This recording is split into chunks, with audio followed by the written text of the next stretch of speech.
ආයිබෝන් කියලා පිළිගන්න සියලු දෙනාම. ඉතින් අද කලින් වීඩියෝ එකේ කලින් වීඩියෝ එක කිව්වේ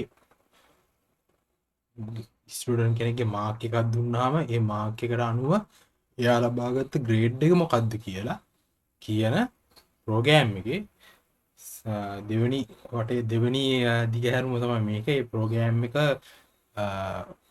තව වැඩි දියුණු කරලා ගන්න පුළුවන් අපිට ඇත්තටම. ඒක තමයි අද කතා කරන්න බලාපොරොත්තු වෙන්නේ. ඉතින් බලමු මොකද්ද කරන්න පුළුවන් කියලා. ඉතින් මේ වගේ මේ ප්‍රෝග්‍රෑම් එක කරන්න පුළුවන් වෙනස්කම් තව සරල කරන්න පුළුවන්. මේකේ මේ ලයින්ස් ගන්න අඩු කරන්න අපිට පුළුවන්. ඊට පස්සේ අපිට මේක තව මේ ප්‍රෝග්‍රෑම් එක තවදුරටත් එක ස්ටෙප් එකකින් එහාට ගෙනියන්න පුළුවන්. ඒ කියන්නේ අපිට කියන්න පුළුවන් මෙහෙම මාක් කියලා වේරියබල් එකක් අපි ඩිෆයින් කරන්නේ නැතුව, ඒ කියන්නේ වේරියබල් එකක් කියන්නේ ඒ කියන්නේ හાર્ඩ් කෝඩ් කරන්නේ නැතුව පැහැදිලිවම කියන මෙතන මාක් එක අපි මෙතන රන් මේ එඩිට් කර කර ඕක මේ රන් කර කර බලන්න නැතුව යූසර්ට ඔය මාක් එක ඉන්පුට් කරන්න දීලා යූසර් දෙනවා ඉන්පුට් කරන්න කියලා මේ මාක් එක. ඊට පස්සේ ඒ අනුව මේ ප්‍රෝග්‍රෑම් එක රන් කරන්න ඉතුරු ටික රන් කරවන්න තමයි බලාපොරොත්තු. එතකොට කරන්න පුළුවන් දේවල් මොනවද? මේ කෝඩ් එක සරල කරන්න පුළුවන් දේවල් තමයි මෙන්න මේ if වලට මේ if conditions ගත්තොත් මේ if එක මේ elif එක මේ හැම එකටම තියෙන්නේ එක ලයින් එකයි ඊට යටින් තියෙන්නේ. ඒතර එක ලයින් එකක් තියෙනවා නම් අපිට එක ලයින් එක මේ if තියෙන ලයින් එක නම් ගෙනල්ලා දාන්න පුළුවන් ඔය විදියට. හරිද? එතකොට අනිත් ඒවාත් එහෙම කරන්න පුළුවන්. එක ලයින් එකක් විතරක් තියෙනවා නම් තමයි වැඩේ කරන්න පුළුවන්. ඒ කියන්නේ මොකක් හරි ඒ කියන්නේ මේ if හරි මොකක් හරි කන්ඩිෂන් එකට යටින් තියෙන එක ලයින් එකයි නම් මේ වැඩේ කරන්න පුළුවන්. හරි? එතකොට මේකත් මේ else එකටත් කරද හැකි. ඒක කරන්නේ කොහොම හදලා ගන්න පුළුවන්. හරිද? දැන් මේක reformat the file දෙනවා. reformat file දුන්නාම ආපහු කලින් තිබ්බ එකට එනවා. හරි නමුත් මෙහෙම කරන්නත් පුළුවන්. හැබැයි පයිචාම් එක කියන්නේ අර විදියට කරන්න කියලා. දැන් මේක වැරදි නෑ. හරි? දැන් මේක රන් කරොත් මේක වැඩ කරනවා. ඒක තමයි මට කියන්න ඕනේ. ඉතින් පයිචාම් එක යනකොට සජෙස්ට් කරනවා මේ reformat කරන්න කියලා multiple statement on one line colon මෙයා reformat කරන්න කියන. එතකොට ඉතින් මෙහෙම හැදෙනවා කලින් විදිහටම. මම මෙහෙම තියන්න මෙහෙම කරන්න පුළුවන් කියලා කියන්න තමයි මට උවමනා වුනේ. ඊට පස්සේ මෙන්න මේ මාක් එක යූසර් ඉන්පුට් කරන එකක් විදිහට හදන්න ඕන. ඒතර ඒකට input කියලා ෆන්ක්ෂන් එකක් තියෙනවා. මොකද input කියලා ෆන්ක්ෂන් එකක් තියෙනවා. මේ input කියන ෆන්ක්ෂන් එකෙන් කරන්නේ user ගෙන් මොකක් හරි input එකක් අරගෙන අපිට ඒක return කරන එක තමයි කරන්නේ. ඉතින් මේ ෆන්ක්ෂන් එකකින් තියෙනවා, කියන්නේ ෆන්ක්ෂන්ස් ගැන කතා කරනකොට අපි ඒක ගැන කතා කරමු. ෆන්ක්ෂන් එකකින් කිසියම් දෙයක් එළියට දෙනවා නම් අපි ඒකට කියනවා ෆන්ක්ෂන් එකක් මොකක් හරි වැලියු එකක් return කරනවා කියලා. ෆන්ක්ෂන් එකකින් පුළුවන් දෙයක් එළියට return කරන්න වගේ දෙයක් කරන්න පුළුවන්. හරිද? ඉතින් ෆන්ක්ෂන්ස් පාඩමකට එනකොට ඒක හොඳටම තේරෙයි. ඉතින් මේක එළියට මේ රිටර්න් කරන නිසා මේකෙන් දෙයක් එළියට එන නිසා මම මෙතන මේ mark කියන variable එකට mark කියන variable එක එහෙම තියන්නකෝ. mark කියන එක තියලා user input කියලා variable එකක් define කරනවා. use input කියලා variable එක define කරනවා. ඒක සමානයි මෙන්න මේ ෆන්ක්ෂන් එකට සමාන කරනවා. මේ ෆන්ක්ෂන් එකෙන් දෙයක් දෙන හින්දා තමයි මේකට සමාන කරලා තියෙන්නේ. හරිද? මේ ෆන්ක්ෂන් එකෙන් දෙයක් රිටර්න් කරන හින්දා තමයි මේව සමාන කරලා තියෙන්නේ. ඊට පස්සේ මේ input කියන ෆන්ක්ෂන් එක ඇතුළට අපිට දාන්න පුළුවන් prompt එකක්. prompt එක කියන්නේ අපි මේ user ගෙන් ඉල්ලන දේ, බලාපොරොත්තු වෙන දේ අපිට string එකක් විදිහට ඒක display කරවන්න, string එකක් විදිහට දැම්මහම ඒක console එකේ display කරන්න පුළුවන් ඒක. හරිද? එතකොට enter the mark of the student කියලා දාලා colon එක දාලා space එකක් දැම්මම හරි. එතන please enter the mark කියලා දාමු. please enter the mark of the student. Please enter the marks. Enter the student's mark කියලා දාමු. student mark. එහෙම දාමු. හරි. ඊට පස්සේ මෙතනින් මේකෙන් හැමතිස්සම රිටර්න් කරන්නේ string එකක්. ඒක අමතක කරන්න එපා. input කියන function එකෙන් හැමතිස්සම රිටර්න් කරන්නේ string එකක්. එතකොට ඒක string එකක්ද කියලා බලන්න මට පුළුවන් ඔයාලට පෙන්නන්න print කරන්න මේක type එක. ඔය variable එක type එක print කරා නම් හරිනේ. user input කියන variable එක type එක print කරා නම් හරි. ඒතර ඔයාලට පෙනේ මම දැන් මෙතන mark එක දැන් දෙන්න කියනවා දැන් අපිට. හරිද? මේ cursor එක දැන් පේනවා ඇති. මෙන්න මෙතන තියෙන cursor එක. ඉතින් මම mark එක 34 කියලා දුන්නොත් ඔයාලට පෙනේ class str එකේ තියෙන්නේ. කියන්නේ string class එකකින් හැදිච්ච object එකක්. එතකොට මේක string එකක්. එතකොට මෙතන මේ ගණිත මෙතන දැන් මේ සසඳීමක්නේ කරන්නේ. එතකොට මේක number එකක් බවට පරිවර්තනය කරන්න වෙනවා. string එකකින් මේ විදිහට compare කරන්න බෑ. හරිද? ඒක නිසා මේක number එකක් විදිහට convert කරන්න ඕනේ. ඒකට කරන්න තියෙන හොඳම වැඩේ තමයි මේක මකනවා casting. අපි ඉගෙන ගත්ත casting. ඒතර int එකට convert කරගන්න ඕනේ.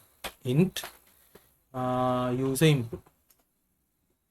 හරි int user input කියලා දාලා int එකටනේ අපි convert කරන්න ඕනේ. ඒතර int කියන constructor function එකෙන් int කියන ඒ casting කරන්න ගන්න ඒ function එකෙන් integer එකකට cast කරන්න ගන්න function එක මේක int function එක ඒකට දානවා මේ string එක. ඒතර මෙතන එන්නේ mark කියලා integer එක. හරිද? ඒතර මේක run කරොත් අපි run කරොත් මෙතන 56 කියලා වාඩ් පෙනේ you have grade C. හරි? ඉතින් අරක වැඩ කරනවා. දැන් 111 කියලා දැම්මම please enter a valid mark. Please enter a valid mark. ඉතින් එතකොට මේ ප්‍රෝග්‍රෑම් එක වැඩ කරනවා ඉතින් නේද? හැබැයි මෙහෙම ප්‍රශ්නයක් වෙනවා. හරිද? මෙතනට දශම සංඛ්‍යාවක් දුන්නොත් මම කියන්නේ 67.5 සමහරට ෆ්ලෝට් එකක් වෙන්නත් පුළුවන් නේ මාක් එක කියන එක නේද? දශම සංඛ්‍යාවක් වෙන්නත් පුළුවන් 67 මාර. එහෙම මාක්ස් තියෙන්න පුළුවන් නේද?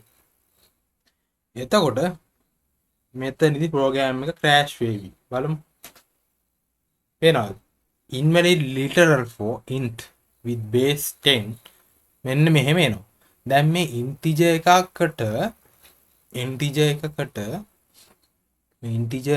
string එකක් පාස් කරනවා. දැන් integer එකට පාස් කරන්න යන function එකේ string එකක්නේ අපි පාස් කරන්නේ මෙතන.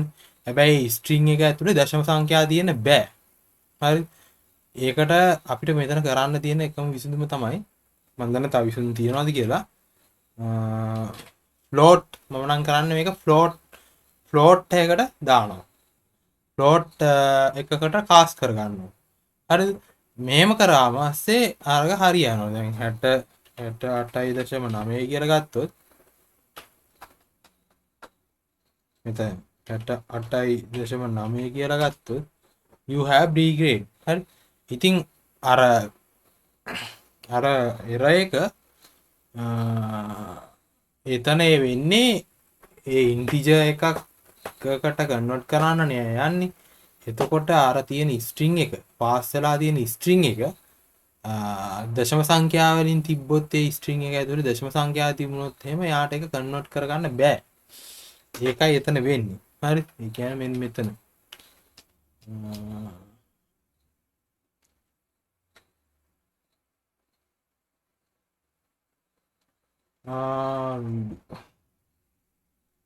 user input මේක ආපහු රන් කරමු. 56 අයියෝ මෙතන කර්සර් එක තියන්න 56.8. දැන් මේ error එක එනවා නේද? මේක පොඩ්ඩක් අපි ඕන සර්ච් කරලා බැලුවොත් එහෙම මම සර්ච් කරේ නැහැ ඇත්තටම බලමු මොකක්ද කියන්නේ කියලා.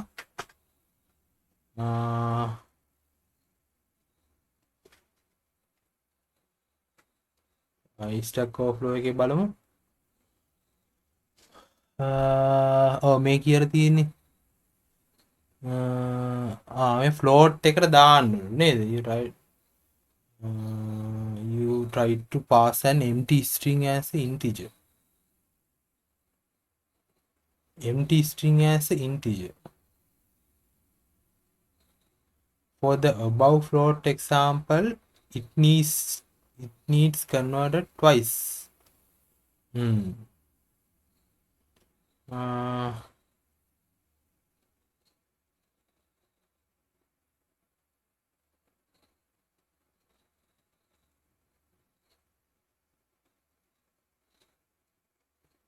In your case, you try to pass an empty string as an integer. Empty string. For the above float example, it needs converted twice. තා බලමු මොකක්ද කියන්නේ කියලා. දැන් මම දාපු විසඳුම තමයි මෙතන තියෙන්නේ. මේ float එකකට convert කරලා ගන්න එක තමයි කරලා තියෙන්නේ. හරි. ඉතින් මෙතන තව බලමු එකක්.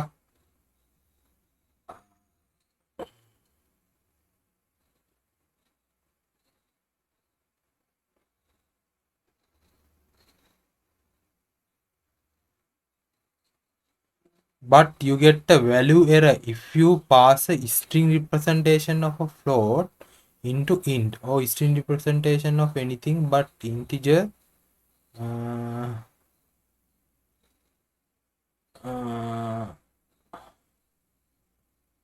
If you do want to pass a string representation of a float into an integer, you can convert එහෙම කියලා තියෙනවානේ. ඒතර ඒ මම දාපු විසඳුම තමයි එතන තියෙන්නේ ඇත්තටම. එතන ඒක කරගන්න බෑ යාට. ඉතින් ඔයාලා ඒ ගැන වැඩිපුර විස්තර දන්නවා නම් ඒ ගැන පැහැදිලි කරන්න ඒක ඔයගොල්ලන්ට මම බාර කරනවා කමෙන්ට් සෙක්ෂන් එකේ. ඉතින් මෙතන දාන්න ඕනේ ඉතින් float කියලා දැම්මහම වඩා හොඳයි. වඩා ඇඟට ගුණයි. එතකොට float මේක ආපහු int වලට කන්වර්ට් කරන්න තීරමක් නැහැ. ඕනනම් ඔයාලට කැමති නම් මේක int වලට ඒතකොට අර precision එක අඩු වෙන හින්දා අපි float ම දාගෙන වැඩේ කරා නම් හරි. ඉතින් ඔය ටික තමයි අද වීඩියෝ එකේ කියන්න තියෙන්නේ. ඉතින් අර තව එකක් තියෙනවා මට කියන්න ඕන තව එක්සර්සයිස් එකක් තියෙනවා දෙන්න. FizzBuzz කියලා ඉන්ටර්වියු ක්වෙස්චන් එකක් ඇත්තට මේක. FizzBuzz කියලා FizzBuzz ක්වෙස්චන් එක අපි බලමු මොකක්ද කියලා. FizzBuzz question එක කෝඩ් එක බලන්න නැතුව. FizzBuzz is a group of word game for children to teach them about division.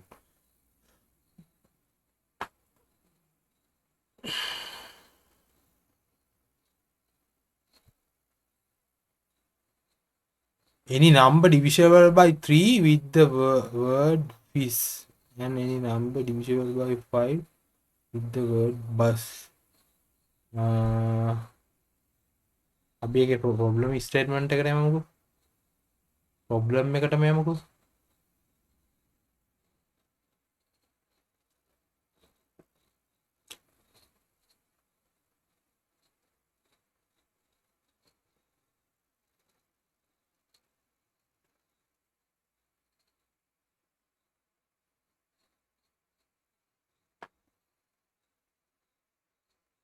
මේ කොපියක් දාගමු. කොපියක් දාගෙන මේ ප්‍රෝග්‍රෑම් එක ඔච්චරයි ඇත්තටම. මේ ප්‍රෝග්‍රෑම් එක ඔච්චරයි තියෙන්නේ. මේ අපිට තව වැඩි දියුණු කරන්න පුළුවන් අපිට ඉස්සරහට ඉගෙන ගන්න දේවල් එක්ක. එතකොට මේක දාගමු. FizzBuzz කියන එක කරන්න යන්නේ. FizzBuzz කියන ප්‍රෝග්‍රෑම් එක ලියන්න යන්නේ. ලියන්න යනවා කියන්නේ මම අද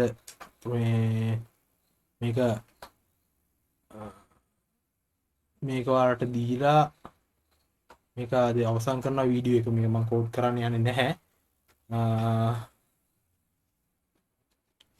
කෝඩ් එක ඔයාලට කමෙන්ට් සෙක්ෂන් එකේ දාන්න පුළුවන්. ඉතින් කමෙන්ට් සෙක්ෂන් එකේ දාන්න පුළුවන් කෝඩ් එක. ඔයාලා මොකක් හරි GitHub එකකට හරි මොකක් හරි එකට ලින්ක් කරලා හරි ඒ FizzBuzz කෝඩ් එක ඔයාලට දාන්න පුළුවන්. ඒකට FizzBuzz එකේ කියන්නේ මෙන්න මෙහෙම දෙයක්.